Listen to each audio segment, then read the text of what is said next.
Cowabunga dudes, we're in the 90s and I am 5 years old, 1990 to be exact, and I was way into things like Ninja Turtles and then later on Power Rangers, but in 1990 I managed to discover something that would change my life. And this is why today we're going to be talking about not only the definitive Star Trek version as far as I'm concerned, Star Trek The Next Generation, and why these figures, particularly the 1990s figures, are very, very much a part of my life.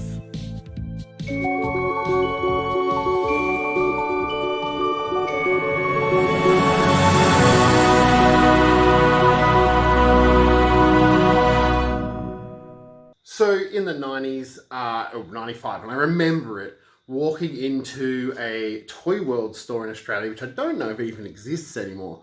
I saw a Geordie LaForge action figure. He had the visor, he had the red uniform on, you saw the picture of the Enterprise above. And I'd grown up with a brother who was really into Star Wars. So I saw this action figure and thought, oh, that spaceship looks cool. Oh, that guy looks cool. Had no idea what Star Trek was or how many years I would spend watching it. And I'm pretty sure it'd be about a year of just watching episodes at this point. And from that day on, I had an obsession. And then I saw this trailer. In full disclosure, finding an Australian premiere ad is pretty impossible, but I think this is what it sounded like. Crikey, we're in space. That's what you're going to see tonight on Ballarat's first station, Prime 7. We're going to see some space people kicking some shit. Oh, on you, mate. Yeah, look at that. Look at those special effects right there. That's brilliant. Oh, it doesn't look dated or like the 90s at all. We're going to see Commander Riker, Beverly Crusher. She's good Sheila. We're going to see this yellow bastard. We're going to see this woman with like some serious afro problems, mate. Oh yeah, there's some kicking ass. There's a guy with a turtle head. I don't know what's going on there. But you know what? If you tune in tonight, you might actually find it, mate. Look, this dude just flashed in from nowhere wearing some really sassy pants. Oh, that dude went white and frozen for some reason. As with all things on TV in the 90s, you don't need to know what's going on. Just watch because you're forced to. There's 5 channels. Let's see what is out there, mate. On Channel 7 Prime tonight. So when I say obsessed, like when I say it, I mean I used to talk about it all the time. I used to talk about the aliens, the ships, the future. I used to think about it all the time. I was hyper obsessed as a 5 to 9, 10-year-old. With my brothers and my family telling me to shut up, not really being interested. My brother telling me that Star Wars is better, Star Trek is boring. I had a little brother who I tried to convince to be into Star Trek, and he went into Star Wars, damn him. I had a friend of his who got into Star Trek. It was a really interesting time. Star Trek for me was my escape world, somewhere to change, especially The Next Generation. I particularly sort of empathized with, sort of grew to like Riker and Picard, because I used to associate them with family members, and like Riker was kind of like my eldest brother. Picard was kind of like a father figure. And I knew at that time that I was probably gay or bisexual, but hadn't quite comprehended it yet. So Star Trek meant a lot as a kid, especially Star Trek The Next Generation. I hadn't seen any of the original series movies. I didn't even know there was original series movies. My first episode of TOS was City on the Edge of Forever, and that was in 1997. It was an interesting time, but the one thing about Next Generation which carried on to the rest of the TNG era was that there was this slower format and sort of focus on the science fiction element.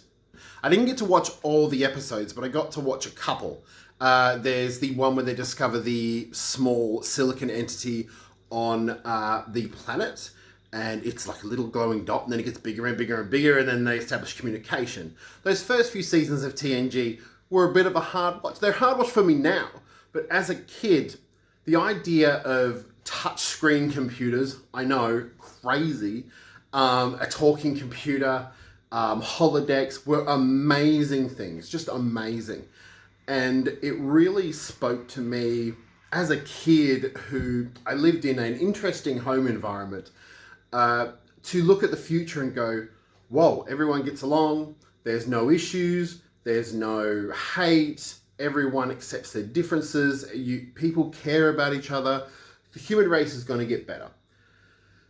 The first few seasons of TNG, I sort of sporadically watched episodes. I had to get my mum to record them, which means she had to remember. And considering she could barely remember to pick me up from school, that was very, very rare. I started watching a lot more in 1993 with the episodes Best of Both Worlds, Part 1 and 2, and Family. Well, on an all-new Star Trek The Next Generation, we have a lot of ships that have been fucking messed up, mate. Look, there's a geometric-shaped ship, not the Death Star, it's square, clearly. There's some debris. Picard's making some scowly faces. Look, there's lots of images here. Yeah, that's fucking right, mate. Yeah, there's firing, just in different directions. It's that episode you remember from the past where Picard becomes a Borg, and it's like the best episode of like the entire series ever. Yeah, mate. I don't know what to say. Watch 7 Prime tonight. You need to shut the fuck up. Deep Space Nine premiered a lot sort of later. I think it was 93, 94. TNG was a huge hit over here. But it didn't start, I think, till 1990, because back then TV was delayed. Young kids, you have it so great today. Holy fuck. They get so old. How do they get so old so fast? It's the same with the technology. Like, you didn't have touch screens. There was no internet. So this was all we could watch. So it used to be Deep Space Nine and TNG on 11:30 on Tuesdays and Thursdays, and they would be running concurrently together. I never really focused on Deep Space Nine. I asked to record it, but I didn't really, as a kid, get into that darker format. So I watched TNG. And after Best of Both Worlds 1 and 2 and Family, I really, really felt close to the TNG cast. And I think the growing the beard element, at the end of season 2 to the rest of the series, was amazing. People talk about this as being, that's when it got better. And that's when Gene Roddenberry sort of took a step back. TNG for me has been a favourite. With Star Trek Picard on, I worry with season 3, and by the time this is shown to you, I would have my first review out. Go check it out. We're getting sort of a continuation of that. But I wanted to express in this video that TNG created some of the best villains in the Borg, recurring characters such as Lore and Moriarty and Sealer. It started the whole rebirth of spin-offs, and it did. It started the spin-off phase of Hollywood back in the 90s. We had a lot of spin-offs and reboots, and so TNG had an interesting focus on science fiction and those elements. But later on within TNG, they started focusing on the characters. Picard was very stalwart. He's sort of the opposite to Kirk, but at the same time had that feeling of he sticks by his values. Riker was a great commander, but he was a bit of a womanizer. You had Geordi, who was really, really smart and really, really into engineering. And once he moved to engineering, it was brilliant.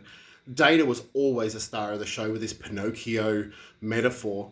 Worf grew to be liked. I personally don't care about Klingon episodes, but apparently people do. You had Deanna, who was sort of got an increased role as the series progressed. And I don't mind Marina Sirtis's acting, but it wasn't great in TNG. Gates McFadden was great. I think Pulaski was actually underrated. I loved Pulaski. She was kind of like Bones, but a woman, but we get that. And the show progressed and it changed, and it dealt with things at the time that were difficult, but never overstepping the bounds. And this is where TNG sort of ruined the TNG era. What? What the fuck? TNG set a precedent that we would discuss topics but never go in depth on topics. They never sort of cross a line. It was very rinse and repeat every episode. They dealt with topics in the lightest possible way, which Star Trek really doesn't do that much now. Generally, they go head on or they just blatantly state it, which is fine. I think that's a better way to do it anyway.